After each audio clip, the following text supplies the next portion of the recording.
الحمدللہ وکفا وسلام علی عبادہ الذین اصطفی اما بعد فاعوذ باللہ من الشیطان الرجیم بسم اللہ الرحمن الرحیم رب اشرح لی صدری ویسر لی امری واحلل عقدۃ من لسانی یفقہوا قولی واجعل لی وزیرا من اہلی اللہم فقہنا فی الدین رب زدنی علما اللہم انا نسألک علما نافعا رزقا طیبا وعملا متقبلا آمین ثم آمین۔ سورہ توبہ آیت نمبر 116 تک ہم نے کر لیا تھا، آج آیت نمبر 117 سے کریں گے۔ اعوذ باللہ من الشیطان الرجیم لقد تاب اللہ علی النبی والمہاجرین والانصار الذین اتبعوہ فی ساعۃ العسرۃ من بعد ما کاد یزیغ قلوب فریق منہم ثم تاب علیہم انہ بہم رؤوف الرحیم۔ صدق اللہ العظیم۔ اللہ نے معاف کر دیا نبی صلی اللہ علیہ وآلہ وسلم کو اور ان مہاجرین اور انصار کو جنہوں نے بڑی تنگی کے وقت میں نبی کا ساتھ دیا، اگرچہ ان میں سے کچھ لوگوں کے دل کجی کی طرف مائل ہو چکے تھے، مگر جب انہوں نے اس کجی کا اتباع نہ کیا بلکہ نبی کا ساتھ ہی دیا تو اللہ نے انہیں معاف کر دیا۔ بے شک اس کا معاملہ ان لوگوں کے ساتھ شفقت اور مہربانی کا ہے، اور ان تینوں کو بھی اس نے معاف کیا جن کے دل معاملے کو ملتوی کر دیا گیا تھا، جبکہ زمین اپنی ساری وسعت کے باوجود ان پر تنگ ہو گئی تھی اور ان کی اپنی جانیں بھی ان پر بار ہونے لگی، اور انہوں نے جان لیا کہ اللہ سے بچنے کے لیے کوئی جائے پناہ خود اللہ ہی کے دام رحمت کے سوا نہیں ہے، تو اللہ اپنی مہربانی سے ان کی طرف پلٹا تاکہ وہ اس کی طرف پلٹ آئیں۔ یقیناً وہ بڑا معاف کرنے والا اور رحیم ہے۔ کس بات کا ذکر کیا جا رہا ہے؟ اللہ نے ایک تو یہ بات بتائی کہ جو رہ گئے تھے، یعنی کہ ہم نے پڑھا تھا نا 10 لوگوں کا معاملہ جو تھا، وہ 10 صحابہ کرام ایسے تھے جو واقعی میں اللہ کی رضا سے سرفراز ہوئے تھے، بدری احد میں شامل ہوئے تھے، اور اتنے زبردست آپ صلی اللہ علیہ وسلم کے ہر معاملے میں وہ غزوات میں انہوں نے شمولیت اختیار کی تھی، لیکن اللہ نے کہا کہ تنگی کے وقت میں نبی کا ساتھ انہوں نے دیا تھا، چونکہ کجی کی طرف ان کے دل مائل ہو گئے، لیکن انہوں نے اپنی کجی کا اتباع نہیں کیا، انہوں نے فوراً لم یسروا علی ما فعلوا، وہ اپنے کیے پر اصرار کر کے جمے ڈٹے نہیں رہے بلکہ اپنی کمی کوتاہی کا، غلطی کا اعتراف کر لیا، تو پھر اللہ نے کیا کیا؟ اللہ نے ان کے ساتھ معاف کر دیا، ان کو شفقت اور مہربانی کا اللہ نے ان کے ساتھ معافی کا معاملہ کر دیا۔ لیکن 3 صحابہ کرام جو ہیں ان کا معاملہ اللہ نے بتایا تھا، اس کا معاملہ مؤخر کر دیا گیا تھا، پینڈنگ اور ملتوی کر دیا گیا تھا۔ اور وہ کون سے 3 صحابہ کرام ہیں؟ اب یہاں ان کا تذکرہ آ رہا ہے۔ ایک تھے مرارہ بن ربیع، اور ایک حلال بن امیہ، اور تیسرے تھے حضرت کعب بن مالک۔ اچھا، جو باقی جو 7 صحابہ کرام تھے جن کو اللہ نے معافی عطا فرما دی تھی، وہ تو بیسیکلی سستی اور کاہلی کی وجہ سے نہیں گئے تھے، اور انہوں نے اپنی اس غلطی کا اعتراف کر کے اپنے عمل سے ثابت کر دیا تھا کہ وہ واقعی پشیمان ہیں۔ یہاں پر ان تینوں کے ساتھ معاملہ کیا ہوا تھا؟ ان کے اندر اللہ کی محبت کے آگے دوسری محبتیں آڑے آ گئی تھیں۔ اللہ نے جو بتایا تھا نا سورہ توبہ میں ہم نے پڑھا تھا نا آیت نمبر 24 میں کہ قُلْ إِنْ كَانَ آبَاؤُكُمْ وَأَبْنَاؤُكُمْ وَإِخْوَانُكُمْ وَأَزْوَاجُكُمْ وَعَشِيرَتُكُمْ، ان سے کہہ دیجئے کہ اگر تمہارے باپ اور تمہارے بیٹے اور تمہارے بھائی اور تمہارے ازواج اور تمہارے رشتہ دار، یعنی یہ 5 محبتیں اللہ نے گنوائی تھیں، اور دوسری 2 محبتیں کس کی تھی؟ مال کی محبتیں، وَأَمْوَالٌ اقْتَرَفْتُمُوهَا وَتِجَارَةٌ تَخْشَوْنَ كَسَادَهَا، اور وہ جو مال تم نے کمائے ہیں اور وہ جو تجارتیں جن کے مان پڑنے کا تمہیں خوف ہے، وَمَسَاكِنُ تَرْضَوْنَهَا، اور وہ جو گھر جو تمہیں زیادہ محبوب ہیں، أَحَبَّ إِلَيْكُم مِّنَ اللَّهِ وَرَسُولِهِ وَجِهَادٍ فِي سَبِيلِهِ، اور تمہیں زیادہ محبوب ہیں اللہ اور اس کے رسول اور جہاد اللہ کی راہ میں کرنے سے، تو پھر فتربصوا، انتظار کرو، حتی یاتی اللہ بامرہ، یہاں حتیٰ کہ اللہ اپنا فیصلہ لے کر نہ آ جائے، واللہ لا یہدی القوم الفاسقین، اور اللہ فاسق قوم کو ہدایت نہیں دیا کرتا۔ تو 5 محبتیں وہ تھیں جو کہ انسانوں کے ساتھ تھیں، اور 3 محبتیں جو ہیں اس کے علاوہ تھیں، جن میں سے 2 مال کی اور ایک اپنے گھر کی محبت تھی۔ یہ محبتیں ان کے پیروں کی زنجیریں بن گئی تھی۔ حضرت مرارہ بن ربیع کے ساتھ معاملہ یہ ہوا تھا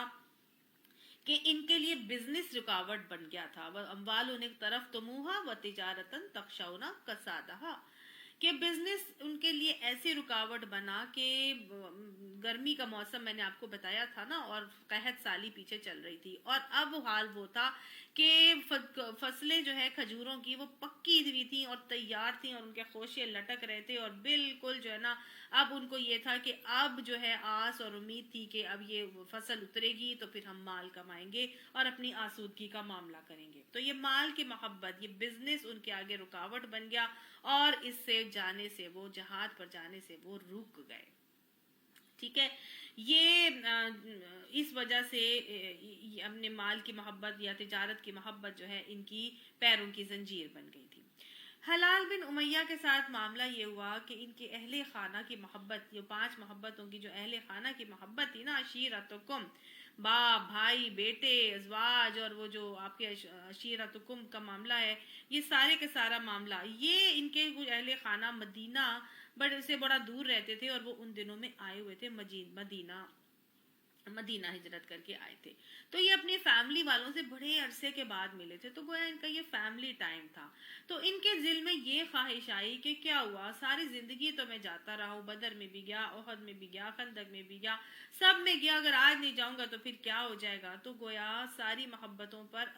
اللہ کی محبت کو حاوی آنے کے بجائے کیا ہوا، اللہ کی محبت پیچھے رہ گئی، اور ساری دوسری محبتیں جو ہیں وہ آپ پاؤں کی زنجیر اور رکاوٹ بن گئی۔ تو اللہ نے کہا نا کہ احب الیکم من اللہ ورسولہ وجہادا فی سبیلہ، تمہیں اللہ اور اس کے رسول اور جہاد سے زیادہ اگر یہ محبوب ہیں تو پھر فتربصوا، دفع ہو جاؤ، تم انتظار کرو، بس پھر تم چلے جاؤ یہاں سے۔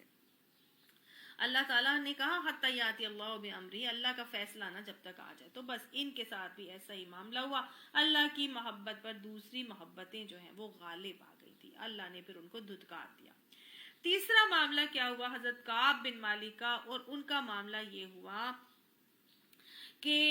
ان کے ساتھ کوئی بھی ایسی محبت آڑے نہیں آئی تھی، مالی طور پر بھی بڑے خوشحال تھے، کہتے ہیں کہ میں مالی طور پر بھی بڑا خوشحال تھا، میرے پاس سواریاں بھی بہت تھیں، میری صحت بھی پہلے سے زیادہ بہترین تھی، اور میرے کوئی جو ہے وہ ساری کے سارے جو رشتہ دار وغیرہ ہیں وہ بھی نہیں تھے۔ میں بڑا خوش تھا کہ میں جو ہے عام دنوں سے زیادہ اللہ تعالیٰ نے اس دفعہ مجھے آسودہ رکھا ہوا ہے، تو میں اس دفعہ ضرور اس جہاد میں شامل ہوں گا۔ 2 سواریاں ہیں، اعلیٰ نسل کے گھوڑے ہیں، لیکن ہوا یہ کہ میری سستی میرے آگے آڑے آ گئی، اور شیطان کا ایسا پھر میرے اوپر غلبہ ہوا کہ میں روز ہی یہ سوچتا تھا میری بڑی تیز سواری ہے، اور کوئی بات نہیں، میں کل چلا جاؤں گا۔ لشکر نکل گیا، لشکر نکلا تو میں نے یہ سوچا کوئی بات نہیں، میں بڑی تیز سواری پہ جا کے ان سے کل مل جاؤں گا، تو کل کرتا ہے، جیسے حضرت علی نے فرمایا نا آج کا کام کل پر مت چھوڑو، تو وہ آج کا کام کل پر ڈالتے کہ جب کل، تو کل کبھی آتی ہی نہیں، تو کل کرتے جو ہے وہ آگے ہی دن بڑھتے چلے گئے، اور وہ حضور صلی اللہ علیہ وسلم کا لشکر جو ہے وہ آگے سے آگے چلا گیا۔ اب یہ تو حضرت کعب بن مالک جو ہے نا، بس بھی شیطان کا ایسا غلبہ ہوا کہ یہ وہیں پیچھے رہ گئے، اور جب مدینہ میں کہتے ہیں میں گھومتا تھا تو میں اتنا سٹ پٹاتا تھا یہ دیکھ کر کہ یا تو صرف منافق تھے، یا صرف عورتیں تھیں اور بچے اور بوڑھے تھے، اور اس کے علاوہ اور کوئی بھی نہیں تھا، تو یہ یعنی کہ میں تو پھر پیچھے رہ گیا، میں تو پھر منافق ہو گیا۔ تو اس طرح صحابہ کرام میں سے حضرت ابو ذر غفاری، وہ بھی تھوڑا سا لیٹ نکلے تھے، اور اپنی اونٹنی پر نکلے، تو ان کی اونٹنی جو تھی وہ بڑی کمزور اونٹنی تھی، اور وہ تھوڑا سا آگے گئی، اور جا کے وہ لاغر سے اونٹنی وہ بیٹھ گئی، اونٹ یا اونٹنی تھی تو وہ وہاں پہ بیٹھ گئی، اور وہ اس میں ہمت نہ ہوئی کہ وہ چلے۔ اب وہ تھوڑا سا جب اس کی اونٹنی کی ہمت بحال ہوئی تو وہ پھر اپنی اونٹنی کو لے کے آگے بڑھے، تو اس طرح وہ اور مزید پیچھے رہ گئے، پھر تھوڑا سا اور آگے گئے، تو حضرت ابو ذر غفاری، یہ دوسرے صحابی ہیں جن کا میں آپ کو بتا رہی ہوں، اور حضرت ابو ذر غفاری جو ہے وہ پھر تھوڑا سا اور آگے گئے، تو ان کی اونٹنی پھر لاغر، اور وہ کمزوری سے وہ وہاں پہ نکاہت سے بیٹھ گئی، اور اب اس کے اندر ہمت اور سکت نہیں تھی کہ وہ اٹھنے کے لیے، چلنے کے لیے تیار ہی نہیں تھی۔ لیکن ابو ذر غفاری نے کیا کیا، انہوں نے اپنا سارا کا سارا سامان اٹھایا کہ میں تو پیچھے رہ جاؤں گا، لہٰذا میری تو اونٹنی اب ساتھ نہیں دے رہی، تو میں اپنا سارا سامان اپنے کندھے پہ اٹھایا، اور وہ نبی صلی اللہ علیہ وسلم کے پاس پیچھے لشکر کی طرف جاتے رہے کہ نبی صلی اللہ علیہ وسلم نے ایک جگہ پڑاؤ کیا ہوا تھا۔ جب دور سے لوگوں نے آتے ہوئے دیکھا کہ یہ کون آ رہا ہے، تو انہوں نے کہا یہ تو ابو ذر، کون آ رہا ہے، قریب آئے تو پتہ، حضور صلی اللہ علیہ وسلم نے فرمایا ابو ذر ہی ہوگا، یعنی آپ صلی اللہ علیہ وسلم کو معلوم تھا کہ میرے کون سے ساتھی جو ہیں وہ پیچھے رہ گئے ہیں، اور انہوں نے دیکھا کہ یہ جو اپنے اوپر مال لاد کے آ رہا ہے یہ ابو ذر کے علاوہ کوئی نہیں ہو سکتا، آپ نے فرمایا ابو ذر ہی ہوگا۔ اور جب قریب آئے تو دیکھا وہ واقعی میں حضرت ابو ذر تھے، اور آپ صلی اللہ علیہ وآلہ وسلم نے ان کو پھر ان کے آنے سے بہت خوشی کا اظہار بھی کیا، اور پھر یہ کہا کہ تم اکیلے ہی آئے ہو اور تم اکیلے ہی اس دنیا سے جاؤ گے۔ تو صحابہ بڑے حیران تھے کہ بھی اکیلے آپ صلی اللہ علیہ وسلم نے ان کو کہہ دیا کہ اکیلے ہی تم دنیا سے جاؤ گے، تو اکیلے کیسے میں دنیا سے جائیں گے نا؟ تو واقعی میں ایسا ہی ہوا۔ حضرت ابو ذر غفاری کا جب انتقال ہوتا ہے تو یہ ایک مقام تھا مدینہ کے آؤٹسکرٹس میں، ربضہ نامی، وہاں پر جا کے انہوں نے قیام کر لیا تھا جھوپڑی میں، بس یہ اور ان کی بیوی اور ان کی ایک بیٹی شاید غالباً وہ رہتے تھے۔ کوئی جب ان کی موت کا وقت آیا تو کوئی شخص وہاں پر موجود نہیں تھا، تو لوگوں نے آپ صلی اللہ علیہ وآلہ وسلم سے حضرت ابو ذر نے کہا کہ یا رسول اللہ، آپ نے مجھے کہا کہ میں اکیلا ہی مروں گا، تو پھر میری نماز جنازہ کون پڑھائے گا؟ تو آپ نے فرمایا تھا کہ مومنوں کی ایک جماعت تمہاری نماز جنازہ پڑھائے گی، فکر نہ کرو۔ اور ایسا ہی ہوا، جب ان کا انتقال ہوا تو وہاں پہ تو کوئی بندہ نہ بندے کی ذات سوائے ان کی بیوی اور بیٹی کے، تو پتہ نہیں کہاں سے ایک صحابی جو ہے وہ وہاں پہنچ جاتے ہیں، اور ان کا پورا قافلہ اور لشکر ان کا ساتھ آیا تھا، اور وہ وہاں پر سے گزر رہے تھے، اور اسی وقت جو حضرت ابو ذر غفاری کا انتقال ہوتا ہے، اور پھر ان کی نماز جنازہ جو ہے وہ اسی طرح سے بہت سارے صحابہ کرام نے جو ہے وہ پڑھائی تھی۔ خیر بہرحال یہ تو نبی صلی اللہ علیہ وسلم کی پیشن گوئی تھی جو ان کے حوالے سے کی گئی۔ ایک اور صحابی تھے ابو خیسمہ غالباً ان کا نام آتا ہے، تو ان کا بھی یہی معاملہ ہوا کہ وہ بھی سستی سے لیٹ نکلے تھے، اور وہ لیٹ نکلے، اور جب آپ صلی اللہ علیہ وآلہ وسلم کے پاس پہنچے تو آپ صلی اللہ علیہ وآلہ وسلم نے بھی بہت خوشی کا اظہار کیا کہ شکر ہے کہ تم آ گئے ہو، اور مجھے یقین تھا کہ تم ضرور آؤ گے۔ اچھا، اب کیا ہوا کہ آپ صلی اللہ علیہ وسلم اسی طرح اپنے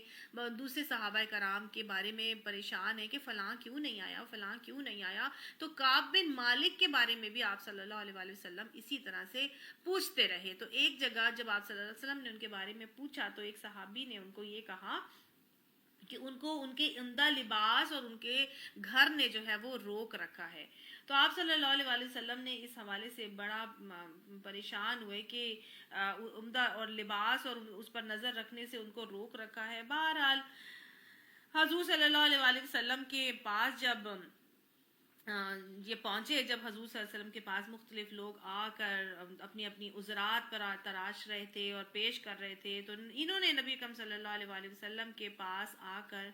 کوئی عذر پیش نہیں کیا، اور انہوں نے صاف صاف یہ کہہ دیا کہ یا رسول اللہ صلی اللہ علیہ وآلہ وسلم، جس طرح بہت سارے لوگ آ کے آپ سے باتیں کر رہے ہیں اور آپ کو مختلف قسم کی عذرات پیش کر رہے ہیں، تو خدا کی قسم اگر میں اہل دنیا میں سے کسی اور کے سامنے حاضر ہوا ہوتا تو ضرور کوئی نہ کوئی بات بنا کر آپ کو راضی کرنے کی کوشش کرتا۔ باتیں بنانی تو مجھے بھی آتی ہیں، مگر آپ کے متعلق میں یقین رکھتا ہوں کہ اگر اس وقت میں کوئی جھوٹا عذر پیش کر کے آپ کو راضی کر بھی لیتا ہوں تو اللہ ضرور آپ کو مجھ سے پھر ناراض کر دیں گے۔ البتہ اگر میں سچ کہوں گا تو چاہے آپ ناراض ہی کیوں نہ ہو جائیں، مجھے امید ہے کہ اللہ میرے لیے معافی کی کوئی نہ کوئی صورت پیدا کر دے گا، اور واقعہ یہ ہے کہ میرے پاس کوئی عذر نہیں ہے جسے میں پیش کر سکوں، میں جانے پر پوری طرح قادر تھا۔ اس پر حضور صلی اللہ علیہ وآلہ وسلم نے فرمایا کہ یہ شخص ہے جس نے سچی بات کہی ہے۔ اچھا، اٹھ جاؤ اور انتظار کرو یہاں تک کہ اللہ تمہارے معاملے میں کوئی فیصلہ نہ کر دے۔ اب کیا ہوا؟ اب یا وہاں سے آپ صلی اللہ علیہ وآلہ وسلم نے ان کو کچھ بھی نہیں کہا، بس صرف یہ کہہ دیا کہ تم بات تو بالکل سچی کر رہے ہو۔ نبی صلی اللہ علیہ وآلہ وسلم نے حکم دے دیا کہ تم چلے جاؤ، اور بس اب اللہ ہی کو فیصلہ کرے گا تو فیصلہ کرے گا۔ اچھا، جب یہ انہوں نے جا کے اپنے قبیلے والوں کو بتائی تو سارے لوگ کہتے میرے پیچھے پڑ گئے اور مجھے کہنے لگے کہ بھائی سارے لوگ عذرات پیش کر دے، تم بھی کوئی بہانہ لگا دیتے۔ تو وہ کہنے لگے کہ نہیں، میں دیکھوں ذرا، میں کوئی بہانہ نہیں لگاؤں گا، میں کیوں بہانہ لگاؤں، ذرا پوچھوں تو صحیح، ذرا مرارہ بن ربی نے کیا کہا ہے، ہلال بن امیہ نے نبی صلی اللہ علیہ وسلم کو کیا کہا ہے۔ اور جب کہتے ہیں کہ جب مجھے معلوم ہوا کہ ان دونوں نیک آدمیوں نے بھی وہی بات کہی ہے جو سچ بات تھی، تو پھر مجھے تسکین ہو گئی اور میں اپنی سچائی پر جمع رہا۔ اس پر نبی صلی اللہ علیہ وآلہ وسلم نے ان تینوں لوگوں کے لیے، ان تینوں صحابہ کرام کے لیے سوشل بائیکاٹ کا حکم دے دیا، اور کہہ دیا کہ کوئی شخص بھی مدینہ میں ان سے بات نہیں کرے گا۔ وہ دونوں تو گھر بیٹھ گئے، کہتے ہیں میں جو ہے نا وہ آپ صلی اللہ علیہ وسلم کے پاس جماعت کے لیے حاضر ہوتا رہا، لیکن جب میں بازاروں سے گھومتا چلتا آپ کے پاس آتا، کوئی مجھ سے بات نہیں کرتا تھا، مجھے لگتا تھا جیسے میرے پیروں سے زمین نکل گئی ہے، جیسے یہ ساری جو زمین ہے یہ میرے لیے اجنبی اور وہ ہو گئی ہے،